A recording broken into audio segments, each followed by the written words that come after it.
કરી નાખજો જરા. જય જવાન.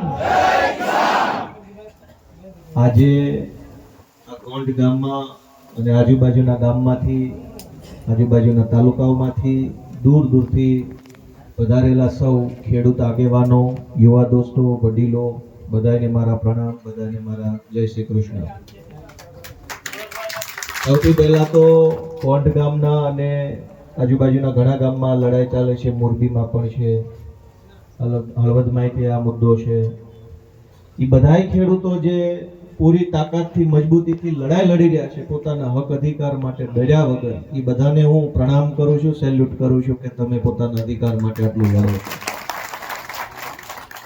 અને આ કોંડ ગામને વિશેષ મારે નમન કરવા પડે એટલા માટે કે ગામ એક તો એવડું મોટું ગામ છે.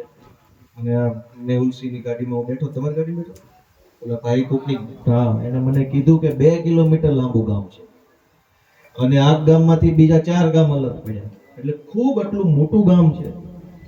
પણ ગામ આખું એકજૂટ છે, ગામમાં આટલો બધો હંપ છે કે જ્યારે ગામનો વિષય આવ્યો અને આવડું આખું ગામ ભેગું થઈ ગયું તો એ હંપ બદલે તે હું તો કહું ભગવાન આપણને બહુ શક્તિ આપે, સારી બાબત કહેવાય.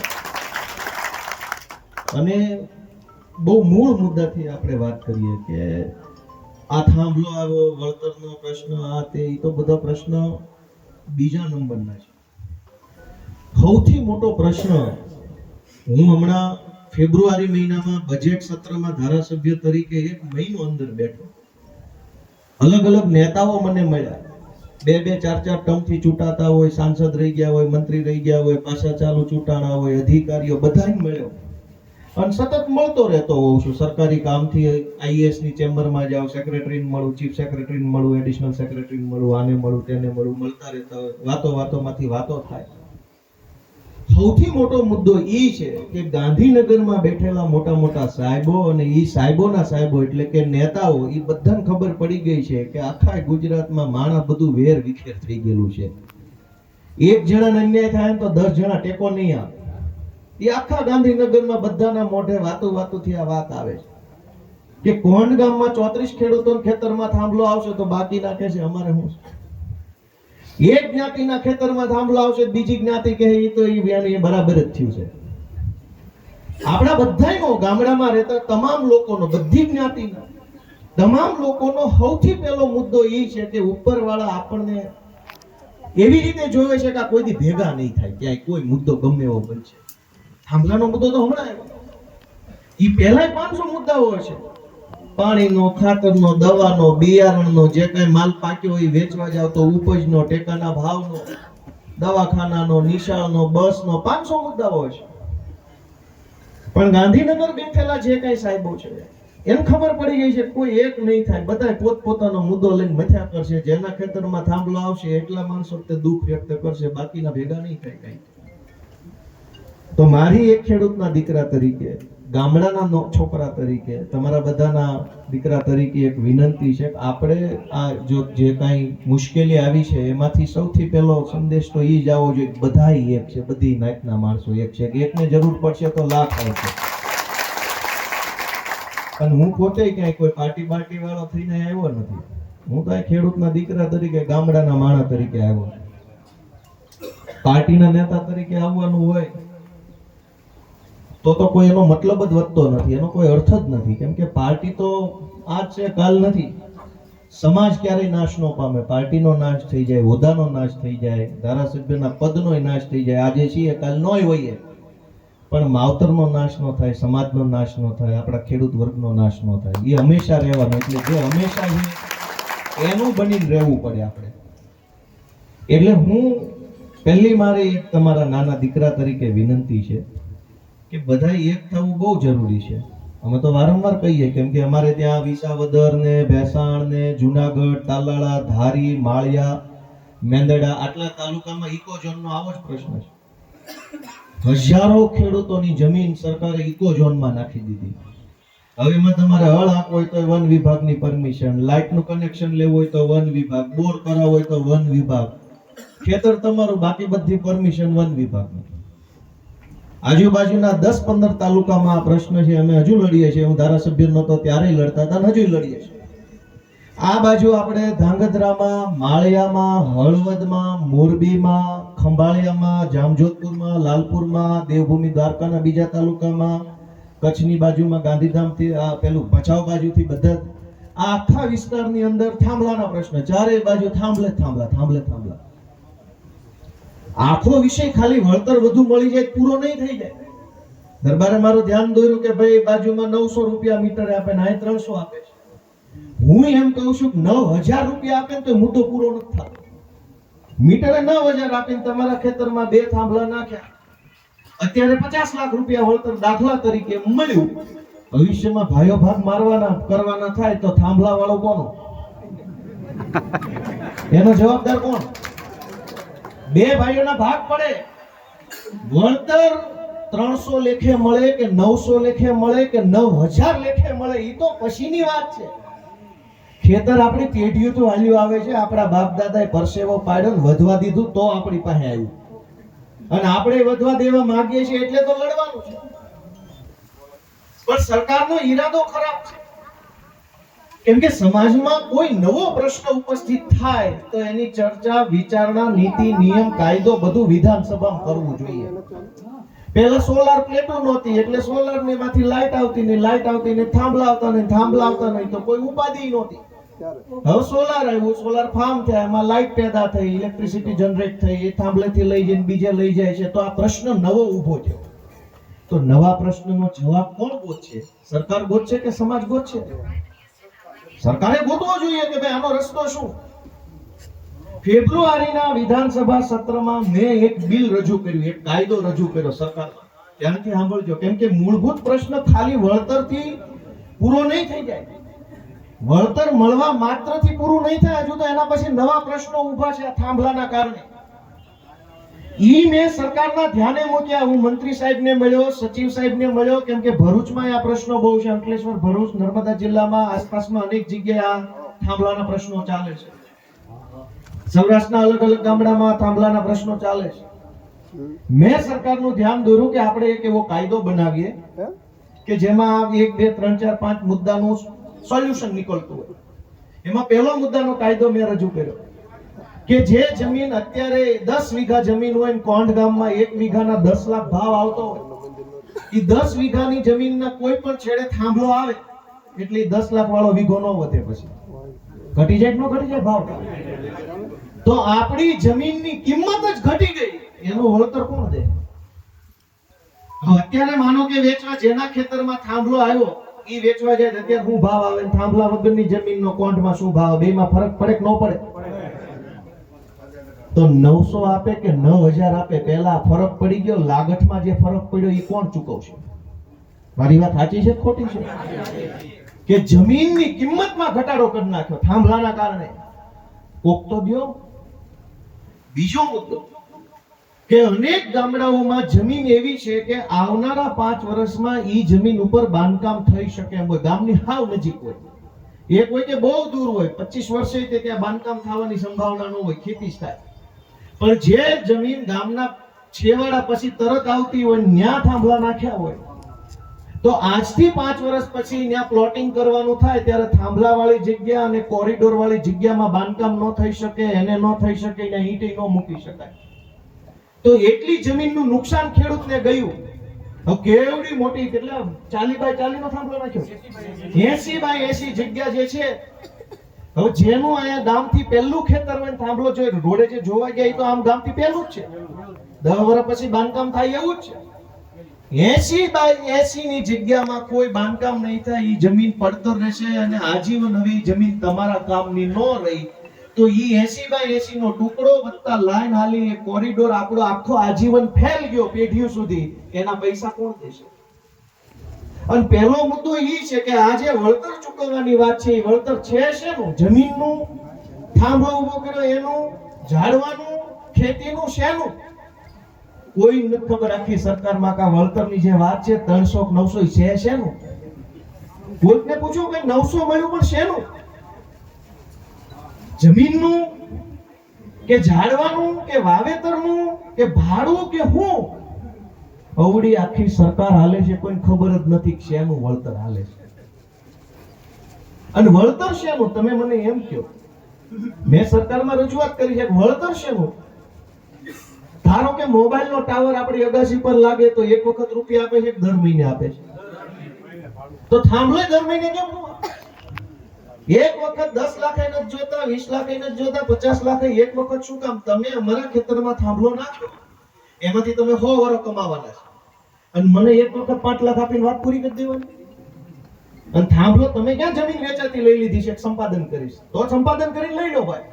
ધારો કે તમે 80/80 ની જમીન છે અને અત્યારે જે ભાવ હાલતો હોય એ ભાવે સરકારના નિયમ પ્રમાણે વેચાતી લઈ લો, વડી મારી દો તમારા થાંભલા પર, પછી જે કરવો એ કરજો. જમીન વેચાતી નથી લીધી, એનો અર્થ એ છે કે આપણી જમીન ઉપર થાંભલો છે તો એનું એક વખત વળતર ન હોય, દર મહિને વળતર હોવું જોઈએ ભાડાના સ્વરૂપમાં. મોબાઈલ વાળો હોય કેમ દર મહિને દે? મોબાઈલ નો થાંભલો હોય તો દર મહિને, લાઈટ નો હોય તો એક વખત. તો લાઈટ ના મોબાઈલ ના થાંભલામાં ફરક શું? બે છે તો લોઠાના થાંભલા, બે સરકારના જ ગણાય. આમ તો મોબાઈલ ની કંપનીનું લાયસન્સ સરકારે આપ્યું છે, ઇલેક્ટ્રિસિટી કંપનીનું લાયસન્સ સરકારે આપ્યું. મોબાઈલ ના થાંભલો ભાડા ઉપર ને લાઈટ નો થાંભલો એક વખત માં. અહીંયા તો દીધું નથી પાછું, અહીં તો નવો વિષય જ છે આખો, દીધા વગર થાંભલો દે તેની વાત ત્યારે. એટલે મેં સરકારમાં આ બધી જ વસ્તુ ફેબ્રુઆરી મહિનામાં રજૂઆત કરી હતી, પણ હવે દુર્ભાગ્ય એવું કે આપણા ખેતર સુધી હિટાસી ન આવે ત્યાં સુધી આપણે વેને ગોપાલ ભલન બરાડા પાડતો ઈ તો નવરો છે. હું ફેબ્રુઆરી મહિનામાં રાડ્યું પાડીને આવ્યો છું, પણ કોણ સાંભળે કે કોઈ પાડો મંગળતો લાગે છે, પૂછો છો હોય છે. ભાઈ અમે તો ગાંગરી થાક્યા કે જાગો મારા માય બાપ, જાગો નકરા નહીં વધવા દે, છોકરા સિવાય કઈ વચ્ચે નહીં જો આવું નવું આવ્યું તો કાંઈ ખેતર નહીં, માલ નહીં, ઢોર નહીં, મિલકત નહીં, કાંઈ છોકરા જ વચ્ચે. પૂછવાનું તમારે મિલકતમાં તો કે અમારે 2, બીજું શું વધે જો આમ નામ રહેતા. આ તો આપણા બાપ દાદા સરકારો એ વખતે થોડી પ્રોપર હશે, બાપ દાદાએ મહેનત કરી તો આટલું વધ્યું, આમ નામ હાલત હવે શું વધે? ફેબ્રુઆરી મહિનામાં આ વાત વિધાનસભા ધણધણાવીને કીધી કે ભાઈ કાયદો બનાવો. હવે તમે હજુ એક વસ્તુ સમજો, સરકાર એમ કહે છે કે એક દેશ એક કાયદો, one nation one election, one nation one rule. સરકાર એવું કહે જ છે ને. અને હમણાં વન નેશન વન ઇલેક્શન ની કમિટીની મીટિંગ હતી, એમાં હું નિશુદાન ગયા હતા. એક દેશ એક ચૂંટણી, તો એક રાજ્યમાં એક પ્રકારનો ભાવ નો આવવો જોઈએ. મોરબીમાં અલગ ને સુરેન્દ્રનગરમાં અલગ, તો ક્યાં એક થયું?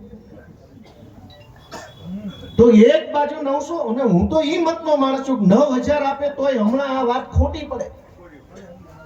જમીનની કિંમત ઘટી એનું શું? જમીનમાં બાંધકામ નહીં થાય એનું શું? જમીનમાં લાંબુ ઝાડ ન વાવી શકો, કાયદો છે કે જમીનથી કેટલાક મીટર ઊંચે સુધીનું આકાશ ઈ જમીનના માલિકનું છે. આપણી અગાસી ઉપર કોઈ આમ આડું છાપરું બાંધીએ કે? તમારા મારું ઘર બાજુમાં હોય તો તમારી અગાસી ઉપર હું આમ છાપરું બાંધી શકું? હું કામ? ઈ આકાશ તમારું છે. અગાસી એટલે આકાશ. તો જેનું ખેતર એનું આકાશ છે કેટલાક મીટર સુધી. ત્યાં નાળિયેર વાવો કે 50 ફૂટ લાંબુ ઝાડ વાવો, એ અધિકાર ખેડૂતનો છે, જેની જમીન છે. નો તાર નીકળે એટલે લાંબુ ઝાડ નહીં વાવી શકાય. તો એર સ્પેસ રિસ્ટ્રિક્ટ કર્યો. આપણો જે આકાશ છે એ સરકારે રોકી લીધું, એનું વળતરનું કોઈ પૂછતું નથી. મેં મંત્રી સાહેબને સચિવને સમજાવ્યું કે તમે અમારું આકાશ રોક્યું, એના પૈસા લાવો. બે બાજુ કોરિડોર મૂક્યો હોય, જે તાર નીકળશે, થાંભલો તો સમજો 40/40 નો છે, 80/80 નો. ઈ 80 પછી પાછા બીજા 10 મીટર સુધી કોરિડોર હશે બે બાજુ, એટલે 90 કે 100 મીટર નો ગાળો હશે. આખો હળંગી 100 મીટર એની માલિકી ગણશે. તમને એક વખત 10 લાખ આપે કે 20 લાખ આપે કે 30 લાખ આપે, પ્રશ્ન ઈ છે જ નહીં. 100 મીટર જમીન જે છે બે સાઈડ ની થઈ, 80 નો થાંભલો એટલે 80 ના તો ઉપર હેઠળ તાર હશે, 10 મીટર બીજી મેન્ટેનન્સ માટેની જગ્યા રાખી હવામાં, ખાલી એમ જ 100 મીટર જગ્યાનો હળંગ પટ્ટો છે એને ઈ પોતાની ગણી લેશે. અને અત્યારે ખાલી થાંભલા નાખવા છે એટલે સીધા હાલ છે. એક વખત નાખી જાય 5 વર્ષ પછી હાવ બાપાનું હોય એમ હાલ છે. તમારે કૂવો ગાળવો હોય તો મંજૂરી લેવાની, મોટર મૂકવી હોય તો મંજૂરી લેવાની, ફલાણા ઢેકણા પ્રકારનો પાક પકવવો મૂકવો હોય તોય મંજૂરી, બધું વાહેથી આવશે. અત્યારથી થોડું કહી દેવાનું. હા તો વ્યવહાર જેવું છે, જોવા જાય તો બધું ન કહેવાય, પગાર કહી દેવાનો, સારી યુનિવર્સિટી નામ દેવાનું, પછી વાહેથી ખબર પડે. અત્યારે તમે વાત સમજજો મારા વડીલો, કદાચ આટલું આંદોલન આલ્યું છે કાલી થાંભલો આવશે, તમે એમ કહેશો કે મારે મારા ખેતરમાં આવું નહીં ને આવા પ્રકારનો બોર કરાવવો છે ને આટલા પ્રકારનું આમ કરાવો, તો તરત કહેશે કે ભાઈ જીઈબી ની મંજૂરી લઈ આવો વીજળી વિભાગની. ક્યાં લેવા જાશો? એની ઓફિસ ક્યાં છે? અહીં ક્યાંય 50 કિલોમીટરમાં એની ઓફિસ નહીં હોય. એ પાછળથી આવશે બધું, છેલ્લે રોન છેલ્લે કાઢવાની હોય. અત્યારે બાદ પડે છે એટલે અત્યારે હવાથી હોવાનું છે. ધ્યાનથી સાંભળજો, હું જરાય ખોટું નથી કહેતો. અમે તો ફેબ્રુઆરીમાં જે કીધું એ અત્યારે તમારા ગામમાં આવ્યું ત્યારે ગામ ભેગું છું ને. આજ જે કહું છું એ ગમે તેથી આવશે તેથી તમે મને યાદ કરશો. છોકરો કહેતો તો હાચો હારો, ઘરનો હતો એટલે હાચું કહી ગયો. એ દરેક વસ્તુમાં આપણને એમ કે પરમિશન લઈ આવો, પરમિશન લઈ આવો. શેની અને કોની પાસેથી? ઓલો પરમિશન નહીં દે. એટલે જે કઈ નાનું મોટું વળતર મળ્યા પછી તે હવે આપણે જમીન ભૂલી જવા બરાબર જ થવાનું છે. ગમે ત્યારે વાવ એટલા દી તમારી, બાકી સહેજે નવું કરવું હશે તરત મંજૂરી માંગશે. તમે એમ કહો કે મારે તાર ફેન્સિંગ કરવી, તો કે મંજૂરી નહીં આપણને હરખે જીવવા દે. ક્યાંક વન વિભાગ, ક્યાંક વીજળી વિભાગ, ક્યાંક રોડ વિભાગ, ક્યાંક સિંચાઈ વિભાગ, આ બધા ભેગા મળીને ખેતી ન કરી શકે એવો માહોલ આખો ઉભો કર્યો છે. અને બીજો મુદ્દો એ છે કે એક જિલ્લામાં આટલા પૈસા, એક જિલ્લામાં આટલા પૈસા, એક જિલ્લામાં આટલા પૈસા, એવું કેમ? સરકારનો નિયમ હોય તો બધે સરખો જ લાગુ પડે. હવે હેલ્મેટ ન પહેર્યું હોય તો રાજકોટમાં 20 રૂપિયા, સુરતમાં 800 રૂપિયા, અમદાવાદમાં 30 રૂપિયા, એમ છે? કેવી રીતનું છે કે બધે એક સરખું છે? કયો છે? બધા જે જાણતા હોય કયો ભાઈ, બધે એક સરખું છે, નોખું છે? તો આમાં કેમ નોખું છે? સરકારનો નિયમ હોય તો એક સરખો જ હોવો જોઈએ. તો એનો અર્થ એમ થયો કે આ સરકારનો નિયમ નથી, મન ફાવે એવો છે. જાડો પાણો આવે તો થોડુંક વધારે નાખવાનું, પાતળું આવે તો લઈને વયું જવાનું. સરકારનો નિયમ હોય તો બધે એક જ હોવો જોઈએ. અમદાવાદના કોન્સ્ટેબલનો પગાર 35,000 ને સુરેન્દ્રનગર વાળાનો 30,000, એમ છે? બધાનો હરખો છે ને? સરકારનું જે હોય એ ગુજરાતના કોઈ પણ ખૂણે એક સરખું જ હોય. હવે કોણના તલાટીનો પગાર 1200 રૂપિયા અને ભાવનગર વાળાનો 32,000 હોય? સરકારનો પગાર હોય કે સરકારનો ચાર્જ હોય કે સરકારની ફી હોય કે સરકારનો ભાવ હોય, બધું એક સરખું જ હોય. અહીંયા હું મોરબી હું કે હળવદ કે ધાંગધ્રા હું, છતાંય નોખું કેમ? એનો અર્થ એ થયો કે આ મન ફાવે એમ હાલે છે. આમાં નીતિ નિયમ કાંઈ નથી, જ્યાં જેવું આવ્યું એવું કરી નીકળી જવાની વાત છે. જો અત્યારથી જ આ મન ફાવે એવું હાલતું હોય તો પાછળથી શું થાય? આપણે બધા વિષયને સમજીએ. માત્ર વળતર મળી જવાથી પૂરું નહીં થાય, એટલે બહુ લાંબી ફિલ્મ છે. 50 લાખ રૂપિયા મળશે તોય વાહે હેરાનગતિ ધરાય ઊભી છે. હું ઈ કહેવા માંગુ છું. એટલે વળતર તો લેવાનું જ પૂરેપૂરું, પણ બીજા 10 પ્રશ્નો જે પાછળ ઊભા છે એનો જવાબ કોની પાસે લેવા જવાનો ઈ પણ આપણે સમજવાનું છે. અને જે કઈ આપણા નેતાઓ હોય, આગેવાનો, એને રિક્વેસ્ટ કરવાની છે કે ભાઈ સાહેબ બાપા, બધાય પાર્ટીના બધાય નેતા, નાના મોટા, તાલુકા જિલ્લા વિધાનસભાના ભેગા મળીને આનો રસ્તો કાઢો. પહેલી વાત, આમાં તો શું હોય? સમાજનું કામ છે, ગામનું કામ છે. આમાં પાર્ટી હું ને બીજી પાર્ટી હું, બધા ભેગા મળીને કરો માર્ગ. પછી સમાજને જે સારું લાગે તેથી જાણે. મારો વિષય એમ છે કે સરકારની પોલિસી હોય તો બધા જિલ્લામાં એક સરખું હોવું જોઈએ, પણ બધા જિલ્લામાં એક સરખું નથી. એનું કારણ શું ખબર છે કોઈને? સૌથી મોટી ચોરી 2 જગ્યાએ થાય છે થાંભલામાં. બધાએ શબ્દ સાંભળ્યો છે અક્ષાંશ અને રેખાંશ.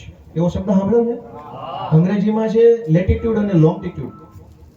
સરકારનું કોઈ પણ આખી લાઈન નક્કી થઈ હોય ત્યારે એ લાઈન એનો એક પોઈન્ટ નક્કી થયો હોય કે ભાઈ મેઘરાજસિંહનું ખેતર છે તો એ તો 10 વીઘાનું છે, પણ 10 વીઘામાં કઈ જગ્યાએ થાંભલો? લીમડાવાળી બાજુ, કુવાવાળી બાજુ, ઉપલા શેઢે, હેઠલા શેઢે, હાવ વચ્ચે હોય કે થોડુંક પડખા વગુ, કોલકોર કેન્કો? સમજાય છે મારી વાત?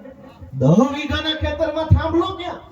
એનું ખેતર તો નક્કી થઈ ગયું કે મેઘરાજસિંહ ખેતરમાં થાંભલો આવશે, એ વાત બરાબર છે. સર્વે નંબર 8 માં આવ્યો થાંભલો, પણ સર્વે નંબર 8 માં કઈ બાજુ? એ અક્ષાંશ અને રેખાંશથી નક્કી કરે કે આટલા પોઈન્ટ ઉપર જ થાંભલો આવશે. ગૂગલ મેપ થી નક્કી થયું હોય, એ ફિક્સ પોઈન્ટ જ હોય. પણ આ લોકો શું કરે? નાખતા જાય ને એમ નક્કી કરતા જાય, આંકોર નાખો, આંકોર નાખો, આંકોર નાખો, આંકોર નાખો, આંકોર નાખો. એના કારણે શું થાય કે કાગળ ઉપર સર્વે નંબર 8 માં થાંભલો આવતો હોય, અહીં નાખવા આવ્યો હોય તો સર્વે નંબર 32 હોય. એટલે પોલીસ બધું લઈને આવવું પડે. હવે તમને ખબર નથી કે મારામાં થાંભલો છે કે નહીં. અક્ષાંશ રેખાંશ નો આપે એના કારણે શું થાય કે જેનામાં ખોટી રીતે થાંભલો આવતો હોય ને એને એમ કે તને 2 લાખ વધુ આપું, બોલતો નહીં. જેને વધુ પૈસા આપ્યા હોય સમજી લેવાનું કાંઈક ખોટું એને કર્યું તો જ આપે, નકર એટલા બધા હારા હોય તો થાંભલો શું કામ નાખે. જ્યાં વધુ પૈસા આપ્યા સમજી લેવાનું કંઈક ખોટું કર્યું છે એટલે આપણને મૂંગા રહેવાના પૈસા આપ્યા. અક્ષાંશ રેખાંશનો બહુ મોટો ખેલ આખા ગુજરાતના થાંભલામાં હાલે છે. કોઈને નકશો નથી આપતા કે એક્ઝેક્ટ કયા અક્ષાંશ અને કયા રેખાંશ ઉપર આ થાંભલો હેલાય તું મને બતાવે. અત્યારે જે ખાડા આપણે જોયા એ ખાડાનું કાગળ ક્યાં અક્ષાંશ રેખાંશ વાળું કે આ જ અક્ષાંશ ને એટલે ગૂગલમાં ઉભા રહીને જોવો તો એ જ જગ્યા આવે. આખી દુનિયામાં ક્યાંય પણ જાવ એક આંકડો એક જ વખત હોય. 52.25 હોય દાખલા તરીકે અક્ષાંશ, તો દુનિયામાં બીજે ક્યાંય 52.25 નો હોય, કોડમાં જ હોય. 58.38 પર જાવ તો આખી દુનિયામાં એક જ પોઈન્ટ હોય એવો. એટલે આખા દુનિયાની જમીનો અક્ષાંશ રેખાંશથી નક્કી થયેલી છે ગૂગલમાં. આ લોકો મન ફાવે ત્યાં થાંભલા નાખે અને કોઈ વાદ વિવાદ ન થાય એટલે પછી ઉપરથી વધારાના પૈસા આવે. અને બીજો મુદ્દો કે પૈસા કઈ બધાને મળતા નથી. નાખવા માટે થઈને થોડું ઘણું જેને જેવો માણસ, જેટલું વજન, જેટલો માથાકૂટ, જેટલો ઢીલો, જેટલો ટાઈટ, એ પ્રમાણેના પૈસા આપીને થાંભલા નાખીને વહી જાય. પાછળથી કોઈ કઈ દેતા નથી. મેં સરકારમાં એમ રજૂઆત કરી કે જેટલા પણ થાંભલા જે ખેતરોમાંથી અક્ષાંશ અને રેખાંશ પ્રમાણે નીકળવાના છે એ તો કંપનીને ખબર જ છે કે survey number 8, survey number 10, survey number 35, survey number 37 માંથી એ તમામ સર્વે નંબરોના ખેડૂતોને કંપનીએ જેટલા પૈસા દેવાના થતા હોય એ તમામ પૈસા પેલા મામલતદારના સરકારી ખાતામાં કંપની એક હામટા 100, 150, 200 કરોડ જમા કરાવી દે. મામલતદાર સર્ટિફિકેટ આપે કે બધા ખેડૂતના પૈસા મારા ખાતામાં સરકારીમાં આવી ગયા, પછી જ કામ ચાલુ કરવું. અત્યારે શું કરે છે કંપની? અલગ અલગ ખેડૂતનો કોન્ટેક્ટ કરે એટલે 1-2 જણા માની જાય એટલે લડાઈ નબળી પડે. થાય કે ન થાય? થાય કે ન થાય? એવું 1-2 ખેડૂતને અલગ મળે, ઓલાને અલગ મળે, ઓલાને અલગ મળે, ઓલાને અલગ મળે એટલે 2-3 જણા ક્યાંક કોઈ પણ પ્રેશરમાં આવી જાય. પછી અલગ અલગ ખેડૂતોને મળવા એમની જ્ઞાતિના નેતાને મોકલે, એમની જ્ઞાતિના આગેવાનોને મોકલે, એમના ધંધા બંધા હાલતા હોય ત્યાં થોડુંક દાગ દબાણ કરે એટલે 1-2 ખેડૂત ક્યાંક મૂકો લપ પડતી એટલે આખી લડાઈ તૂટી જાય. તમારે જ્યારે પૈસા દેવાના છે તો બધા જ ખેડૂતના પૈસા એક સાથે મામલતદાર ઓફિસમાં જમા કરાવી દેવા જોઈએ. પછી બધું કામ ચાલુ કરવાનું. જેમ જેમ કામ પૂરું થતું જેમ મામલતદાર ઓફિસથી ચેક આવતા જાય એટલે ઉપાધિ નહીં. હવે કંપની ક્યાં ગોતવા જાય? તમે આખા ગુજરાતમાં એક બીજો મુદ્દો છે કે બધી જ કંપનીઓની ઓફિસ અમદાવાદ ગાંધીનગરમાં છે. ક્યાંય કાઠિયાવાડ આખામાં કોઈ કંપનીની કોઈ ઓફિસ નથી. એટલે તમારે રાવ ફરિયાદ કરવી, પત્ર લખો, રૂબરૂ જાવું તો જાવું ક્યાં? તો સરકાર વચ્ચે મામલતદાર કે કલેક્ટરને રાખવા માંગતી નથી કે ભાઈ જે કાંઈ વિષય બને એ બધું જ મામલતદારની જવાબદારી અથવા કલેક્ટર કે પ્રાંત અધિકારીની જવાબદારી. કંપની સીધી પોલીસ લઈને આવે. હવે આ મજાનો વિષય જે હું ફેબ્રુઆરી મહિનામાં બોલ્યો તો જો કોઈ યુવાનોને યાદ હોય તો મેં એવો પ્રશ્ન પૂછ્યો તો કે કચ્છ જિલ્લામાં અને દેવભૂમિ દ્વારકા જિલ્લામાં ઓન પેમેન્ટ બંદોબસ્ત, આ કાયદાનો શબ્દ છે. ઓન પેમેન્ટ બંદોબસ્ત એટલે પૈસા આપીને પોલીસ ભાડે લેવાની કેટલી ઘટના બની, એમાં પોલીસનું ભાડું કેટલું આવ્યું. સરકારે મને લેખિતમાં, ગૃહમંત્રીએ વિધાનસભામાં લેખિતમાં જવાબ આપ્યો કે દેવભૂમિ દ્વારકા અને કચ્છ જિલ્લામાં 18 કરોડ રૂપિયા લઈને પોલીસ ભાડે આપી કંપનીઓને. અહીં જે બધા આવ્યા છે સરકારી કામ કરવા નથી આવ્યા, ભાડે આવ્યા. આને ઓન પેમેન્ટ બંદોબસ્ત કહેવાય. કોઈ જુવાનિયા ભણેલા હોય તો આરટીઆઈ કરજો જિલ્લામાં નાયન તે ભાડે આ કંપની પોલીસને પૈસા આપે કે અમારે 50 પોલીસ વાળાની જરૂર છે એટલે ઓલા કે કેટલા રૂપિયા થાય તો કે 12 લાખ મોકલી દો. તો મેં વિધાનસભામાં એવી માંગણી કરી કે અમને ભાડે આપો, એને 4 પીએસઆઈ ભાડે આપો, ખેડૂતોને 2 પીએસઆઈ ભાડે આપો, અમારા બેન એના શેર ભલે બથો બે થાં સુધી આપો અને એના શેર ને આપણા બે જેદી પતે તેદી થાંભલો નાખો. તમે એને ભાડે આપો, અમને આપો ભાડે. ભાડે તમારે પૈસા લઈને દેવા છે. કંપનીને દો કે મને દો, છગનભાઈ દો કે મેઘરાજસિંહ દો કે ભાઈ રાણા સાહેબ ને દો, શું ફરક પડે? પૈસા લઈને જ દેવા છે. એની પાસે જાજા હોય તો એને 3 ડીવાયએસપી આપો, અમને 1 આપો અને બે નાની શેઠે મૂક્યાવાના. તારે એના ને 1 આપણો બથો બચ ભલે તમે એને જ કેમ ભાડે આપો? આ કોઈ સરકારી કામ નથી કરવા આવ્યા. યાદ રાખજો દોસ્તો, આ વિધાનસભામાં ગૃહમંત્રીએ લેખિતમાં આપેલો જવાબ છે ભાડે આવે. આપણને મારવા માટે કંપનીને સરકાર પોલીસ ભાડે આપે છે, જાઓ મારો. અને ભાડેથી સરકારી કામમાં નહીં, દેશનું કામ નહીં, સમાજનું કામ નહીં, રાષ્ટ્રના કામ માટે નહીં, ભાડે મારવા માટે પોલીસ મળે છે આ ગુજરાતની અંદર. ઈ દોસ્તો યાદ રાખજો બધા વડીલો. આ કઈ વ્યાજબી વાત છે? મેં વિધાનસભામાં પૂછેલું છે અને સરકારી વેબસાઇટ ઉપર આજે એ વસ્તુ લખેલી પડી છે મારા નામથી. નેવા વેબસાઇટ છે, NEVA. ઈ વેબસાઇટ ઉપર મારો પ્રશ્ન ને એનો જવાબ બે અત્યારે ઓનલાઈન છે.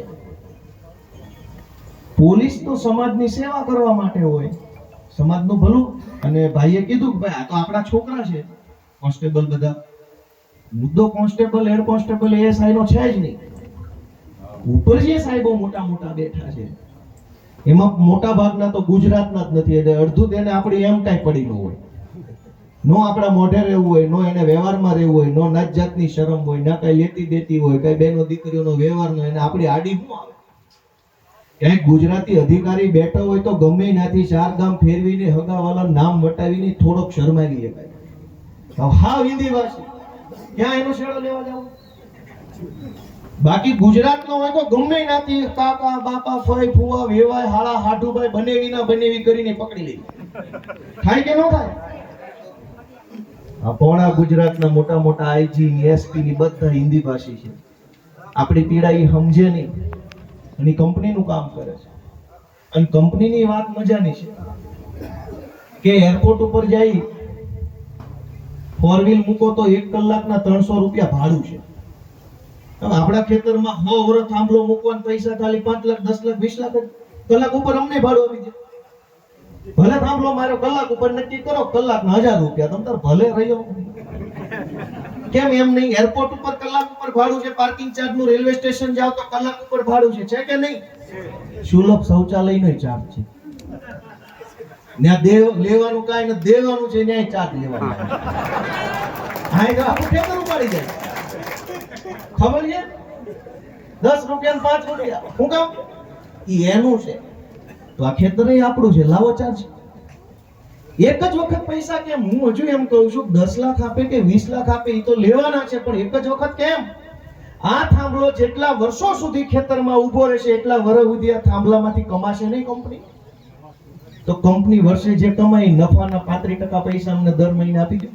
0.35% નફાના ભાગીદાર બનાવી દો, શેર હોલ્ડર બનાવી દો. આ પાવર ગ્રીડ કંપની છે જેના ખેતરમાં થાંભલો, ઈ ખેડૂત છે, ઈ કંપનીનો શેર હોલ્ડર.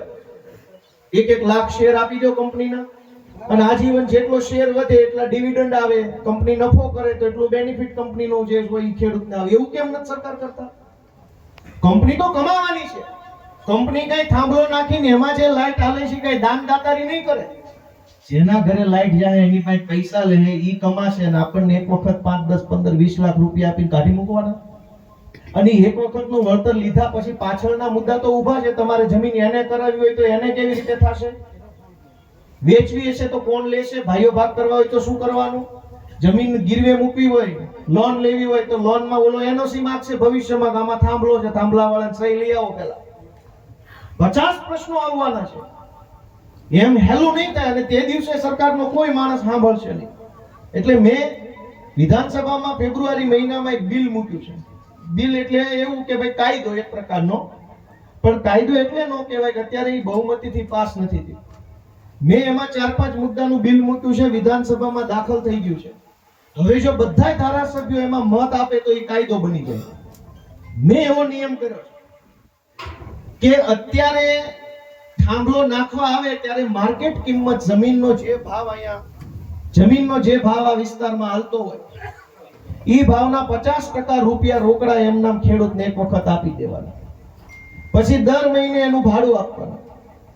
જ્યારે ઈ જમીનમાં બાંધકામ કરવાની જરૂર ઊભી થાય ભવિષ્યમાં ક્યારેય પણ 10 વર્ષે 20 વર્ષે 30 વર્ષે જ્યારે ખેડૂતને એમ લાગે કે મારે આખી જમીનમાં બાંધકામ કરવું છે, ઈ વખતે જેટલી જમીન બાંધકામમાંથી છૂટી જાય, જે જમીન પર બાંધકામ ન થઈ શકે, ઈ જમીન વેચાતી કંપનીએ ઈ વખતના ભાવે લઈ લેવાની. ત્યારે જેટલો ભાવ આવે ઈ ભાવે આખું 80/80 ની જમીનનો દસ્તાવેજ કરાવી લેવાનો એને. બાકીની જમીન આપણે બાંધકામ કરી નાખવાનું. અને વધતા અત્યારે જમીનમાં થાંભલો આવ્યો એના કારણે જમીનની જે માર્કેટ કિંમત ઘટે છે, ઈ ઘટાડો છે ઈ